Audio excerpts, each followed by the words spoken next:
So hi guys, welcome to Dhyan Shiksha. आज हम कुछ ऐसी चीज़ों के बारे में बात करेंगे जिसके बारे में पता तो सबको है, जानते तो सबको ही है, बट उसके बारे में ज़्यादा इन्फॉर्मेशन हम में से शायद बहुत ही कम लोगों को होगी।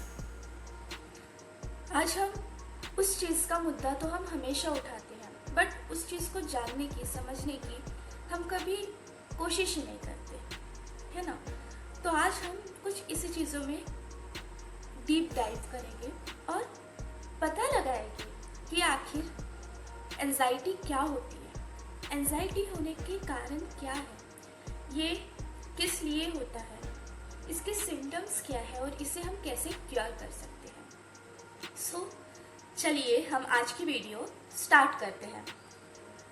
सबसे पहले हम एंजाइटी के कोर को जानते हैं, इसके रूट कॉजेस को जानते हैं कि ये क्यों होती है। ठीक है, नाउ लेट्स टॉक अबाउट कि हम एंजाइटी को ओवरकम कैसे कर सकते हैं। ठीक है, सो एंजाइटी को ओवरकम करने के लिए बहुत सारे स्ट्रैटेजीज है, टेक्निक्स है, इमोशनल लेवल पर, फिजिकल लेवल पर, और हम कुछ ऐसे लाइफस्टाइल में चेंजेस लाकर एंजाइटी को ओवरकम कर सकते हैं। तो सबसे पहली जो टेक्निक है वो है CBT, that is cognitive behavioural therapy. इस CBT में हम क्या कर सकते हैं, हमारे माइंड में जितनी भी निगेटिव चीज़ें आती है, जितनी भी निगेटिव थॉट्स आते हैं, उसे हम पॉजिटिव थॉट्स में कन्वर्ट कर सकते हैं। सपोज मुझे 500 मीटर दौड़ना है, ठीक, और मुझे ऐसे लग रहा है कि यार 500 मीटर बहुत ज़्यादा है, मैं नहीं दौड़ पाऊंगी। तो क्या आप दौड़ पाओगे? ऑब्वियसली नहीं। सपोज आपकी कल टेस्ट है, आप बोलेंगे यार कल ही टेस्ट है, मेरा कुछ प्रिपेयर तो हुआ नहीं, मैं क्या ही कर लूंगी, है ना। तो क्या आप दूसरे दिन टेस्ट में अच्छा परफॉर्म कर पाओगे? ऑब्वियसली नहीं। सो अगर हम इस थॉट को ऐसे चेंज करें, 500 मीटर है ना, ठीक है, ट्राई तो करते हैं, ज्यादा से ज्यादा अगर 500 मीटर नहीं कर पाए तो 300 कर पाएंगे, 400 कर पाएंगे, कर तो लेंगे ना, और फिर और मोटिवेशन आएगा तो शायद हम पूरा कर ले, है ना। या फिर ऐसा कर ले कि जो टेस्ट वाला सिनेरियो है उसे हम इस तरह से कन्वर्ट कर ले कि हम सोचे ठीक है ना, कल टेस्ट है, PYQ एनालाइज कर लेते हैं, टेस्ट पेपर का पैटर्न देख लेते हैं, वेटेज वाले क्वेश्चन देख लेते हैं, बस हो गया, कर लेंगे, ज्यादा नहीं तो पास तो हो जाएंगे। इस चीज में क्या होगा, आपके अच्छे मार्क्स लाने की भी पॉसिबिलिटी है, बट निगेटिव थॉट में क्या है, आप तो पूरी तरीके से फेल हो, आप तो पास भी नहीं हो पाओगे, है ना। तो अब एक पॉजिटिव माइंडसेट, एक निगेटिव माइंडसेट, तो निगेटिव माइंडसेट को ही धीरे धीरे पॉजिटिव माइंडसेट में कन्वर्ट करने को ही हम बोलते हैं CBT, that is cognitive behavioural therapy. Now CBT के बाद हम बात करते हैं माइंडफुलनेस एंड मेडिटेशन के बारे में। मेडिटेशन क्या होता है ना, हम सभी को पता है मेडिटेशन क्या होता है और हम सबको इसके फायदे भी पता है, but due to our laziness हम नहीं करते।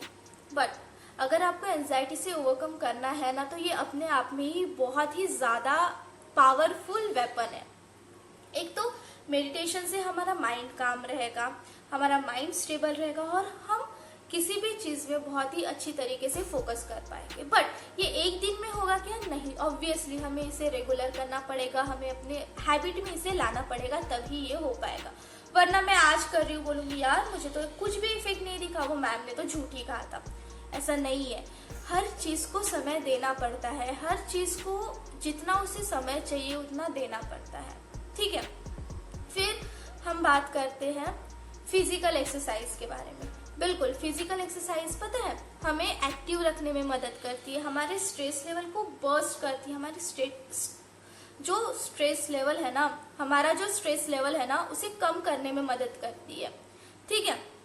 सो हमारे स्ट्रेस लेवल को कम करेंगे तो ऑब्वियसली जो बिन फालतू की चीजें हैं, बिन फालतू की वरी है, हम नहीं करेंगे, और इसकी वजह से हम एक स्टेट, मतलब जो पीसफुल स्टेट रहता है माइंड का, उसकी तरफ भी जाएंगे। तो फिजिकल एक्सरसाइज भी हमारे एंजाइटी को कम करने में हेल्प करती है, ठीक है। फिर हम कुछ ऐसे लाइफस्टाइल्स को चूज करें, लाइफस्टाइल चॉइसेस को चूज करें जो हमें हेल्दी रहने में मदद करेगी। जब हम हेल्दी रहेंगे तो ऑब्वियसली हमारा माइंड भी हेल्दी रहेगा ना। तो सबसे पहले आ जाता है बैलेंस डाइट, ठीक है। नेक्स्ट आ जाता है एडिक्वेट स्लीप। हम कभी कम स्लीप लेते हैं तो हमें बहुत ज़्यादा चिड़चिड़ा फील होता है, बहुत ज़्यादा इरिटेशन होती है और बहुत ज़्यादा गुस्से में रहते हैं जब हमारी नींद पूरी नहीं होती। सो जितनी आपको नींद की ज़रूरत है ना, आप उतनी नींद लो। उससे क्या होगा, आपका माइंड काम रहेगा, स्टेबल रहेगा और मतलब जो चिड़चिड़ापन है, फालतू का गुस्सा है ना, वो नहीं आएगा। ठीक है, फिर हम बात करते हैं सपोर्ट सिस्टम की। अपने पास एक ऐसा सेफ स्पेस रखो जिससे आप कुछ भी शेयर कर सकते हो, कभी भी शेयर कर सकते हो, बिना जज हुए। वो आपको एडवाइस दे सकता है, सजेशंस दे सकता है। ठीक है, तो एक ऐसा सेफ स्पेस होना ज़रूरी है। आप उसे कुछ भी बताओ, वो नहीं जज कर रहा है और वो आपको बहुत ही अच्छा एडवाइस दे रहा है। ये आपकी फैमिली में से कोई हो सकता है या फ्रेंड भी हो सकता है। ठीक है, सो सपोर्ट सिस्टम होना ही ये अपने आप में बहुत अच्छी चीज़ है कि आप उसे शेयर करो। आधी चीज़ें तो शेयरिंग से ही ख़त्म हो जाती है, आधी जो फालतू की वरिंग है ना, वो शेयरिंग से ही ख़त्म हो जाती है। ठीक है, तो एक ऐसा पर्सनल सेफ स्पेस अपने पास रखो। ये तो हमने बात किया है रूट कॉजेस की, कि क्या है जो लीड कर सकता है एंजाइटी की ओर। अब हम बात करेंगे सिम्टम्स की, कि ऐसे कौन से सिम्टम्स हमें दिखेंगे जब हम एंजाइटी से सफ़र करेंगे। तो अब ये जो सिम्टम्स है ना, अलग अलग हो सकते हैं। सबसे पहले फिजिकल सिम्टम्स हो सकता है, या बिहेवियरल सिम्टम हो सकता है, या फिर इमोशनल सिम्टम्स हो सकते हैं। सबसे पहले हम जानेंगे फिजिकल सिम्टम्स क्या हो सकते हैं। फिजिकल सिम्टम्स में हमारी जो हार्ट बीट है वो बहुत ज़्यादा बढ़ जाना, that is high heart rate. Next, बहुत ज़्यादा स्वेटिंग होना। थर्ड, स्टमक इश्यूज होना। Fourth, breathlessness. Fifth, shaking and trembling, है ना। Next, nausea, फैटिक। ये सब जो है ये फिजिकल सिम्टम्स है। ठीक है, नेक्स्ट आते हैं हम इमोशनल सिम्टम्स की ओर। अब हम इमोशनल सिम्टम्स के बारे में जानते हैं। फर्स्ट, बहुत ज़्यादा एक्सेसिव वरिंग करना, किसी छोटी छोटी चीज़ों में बहुत ज़्यादा वरी हो जाना, बहुत ज़्यादा चिंता करना। नेक्स्ट, रेस्टलेसनेस, मतलब उसका जो माइंड है ना, वो स्टेबल सिचुएशन में आ ही नहीं पाएगा, बहुत ज़्यादा वरी करेगा, बहुत ज़्यादा घूमेगा इधर उधर, मतलब काम रहेगा ही नहीं। ठीक है, तो उसका जो माइंड है ना, बहुत ज़्यादा अनस्टेबल रहेगा। नेक्स्ट, इरिटेबिलिटी, वो उसे बहुत ज़्यादा इरिटेशन होगी, छोटी छोटी चीज़ों में वो गुस्सा करेगा या करेगी, जिसे जो भी एंजाइटी से सफ़र कर रही है ना या कर रहा है ना। तो अब हम जाते हैं कुछ ऐसे सिम्टम्स की तरफ जो हमारे बिहेवियर को अफेक्ट करते हैं, दैट इज बिहेवियरल सिम्टम्स। सो सबसे पहला जो बिहेवियरल सिम्टम है वो है अवॉइडेंस। हम किसी भी चीज़ में या किसी भी कंडीशन में, किसी भी सिचुएशन में रिस्पॉन्सिबिलिटीज लेने से बचेंगे, अवॉइड करेंगे रिस्पॉन्सिबिलिटीज को। स्ट्रेसफुल सिचुएशन में जाने से बचेंगे, है ना। अगर कोई स्ट्रेस है तो हम उसे अवॉइड करेंगे, इग्नोर करेंगे पूरी तरीके से। जैसे हम अपने एक्स को इग्नोर करते हैं, वैसे हम यहाँ पे स्ट्रेसफुल सिचुएशन को इग्नोर करेंगे। ठीक है, नेक्स्ट, डिफिकल्टी टू कंसंट्रेशन में डिफिकल्टी होगी, हम कंसंट्रेट नहीं कर पाएंगे किसी भी चीज़ में। अगर हमें किसी चीज़ में फोकस करना है तो हम फोकस नहीं कर पाएंगे, जिस वजह से हम किसी भी टास्क को ठीक से नहीं कर पाएंगे। ठीक है, फिर है restless, मतलब हमारा जो माइंड है वो ऐसे शेक करेगा, वो ऐसे स्टेबल नहीं रहेगा, वो स्टेबल नहीं रह पाएगी अगर हमें ऐसे स्टेबल नहीं रहना। बट मुझे एंजाइटी है तो मैं स्टेबल नहीं रहूँगी, मैं ऐसे या फिर मेरी हैंड शेक करेगी, पैर शेक करेगा,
तो सबसे पहले अगर हम देखें तो सबसे पहले है जेनेटिक प्रीडिपोजिशन, फिर आ जाता है ब्रेन केमिस्ट्री, फिर आ जाता है लाइफ एक्सपीरियंसेस, फिर personality factors, environmental factors, health related concerns and substances use and withdrawals. तो अब ये सब क्या होते हैं? 7 चीजें तो मैंने आपको गिना दी, बट ये होता क्या है? तो इसके अंदर हम जाते हैं और समझते हैं कि आखिर जेनेटिक प्रीडिपोजिशन क्या होता है, इन्वायरमेंटल फैक्टर्स क्या है, लाइफ एक्सपीरियंसेस क्या है, ये कैसे अफेक्ट करते हैं एंड ऑल। ठीक है, तो सबसे पहले जानते हैं हम जेनेटिक प्रीडिपोजिशन। जेनेटिक प्रीडिपोजिशन मतलब ये होता है जिस चीज की इंफॉर्मेशन जीन्स में पहले से है।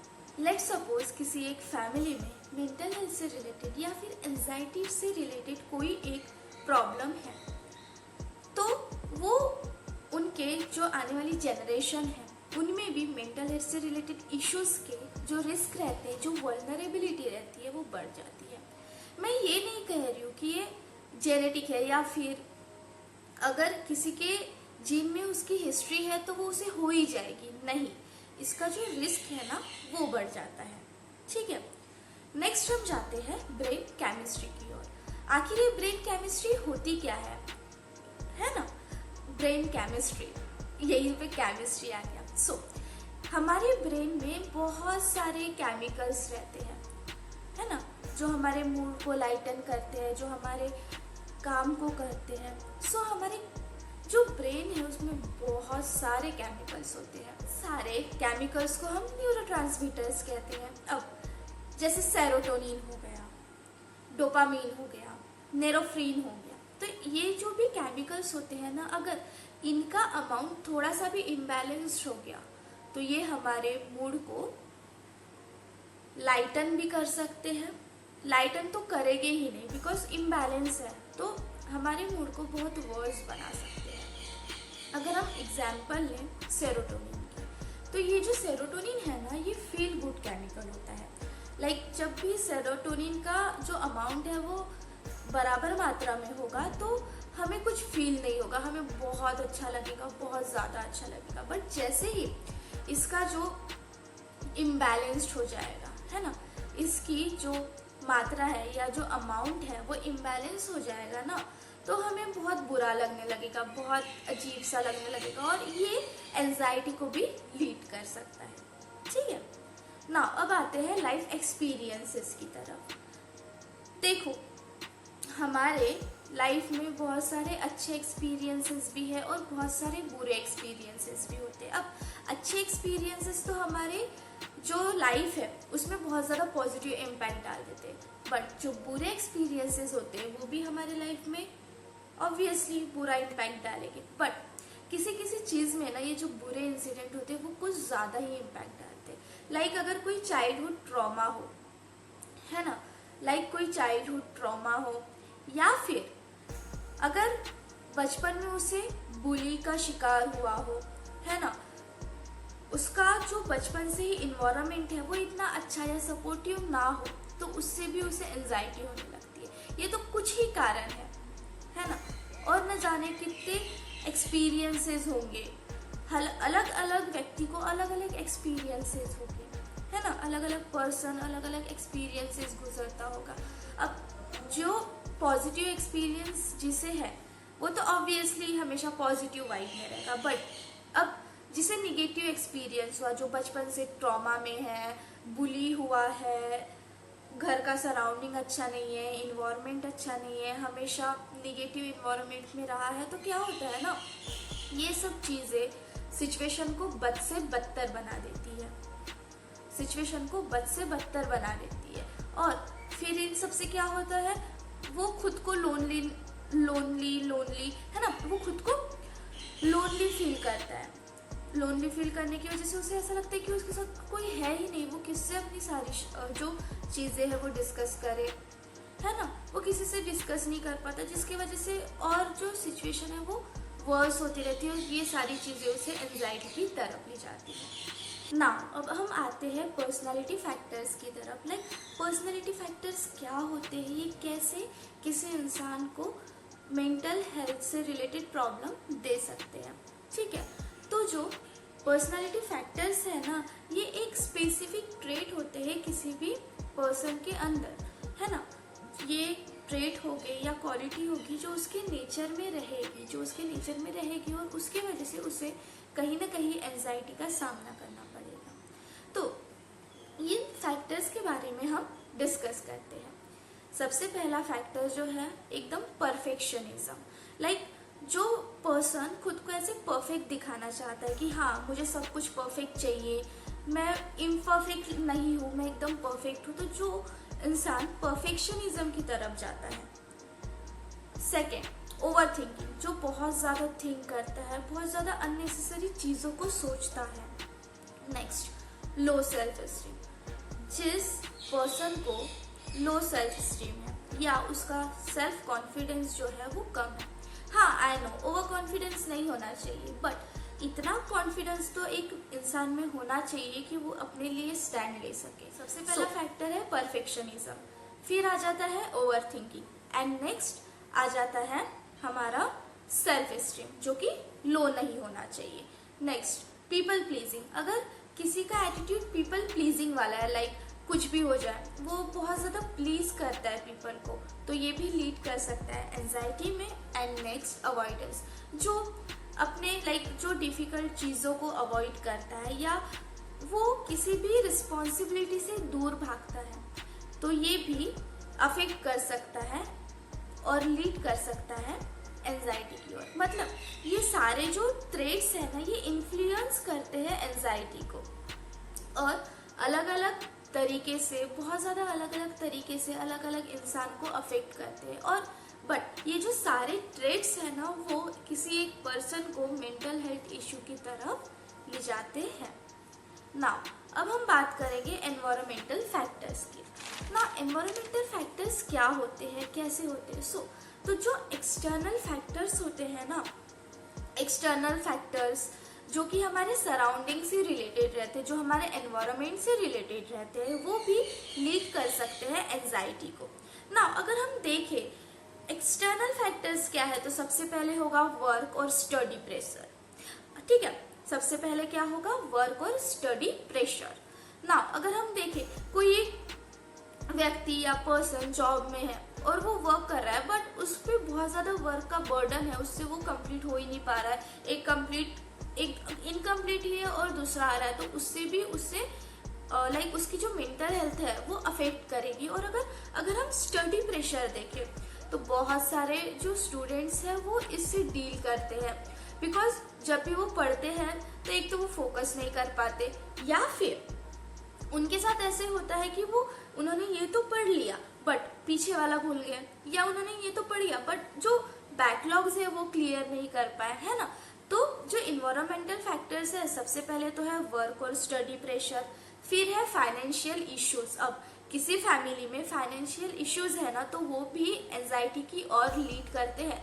मैं ये नहीं बोल रही हूँ कि हर पर्सन के साथ ऐसा होगा, बिकॉज हर पर्सन का जो मेंटल स्टेट है वो डिफरेंट रहता है। कोई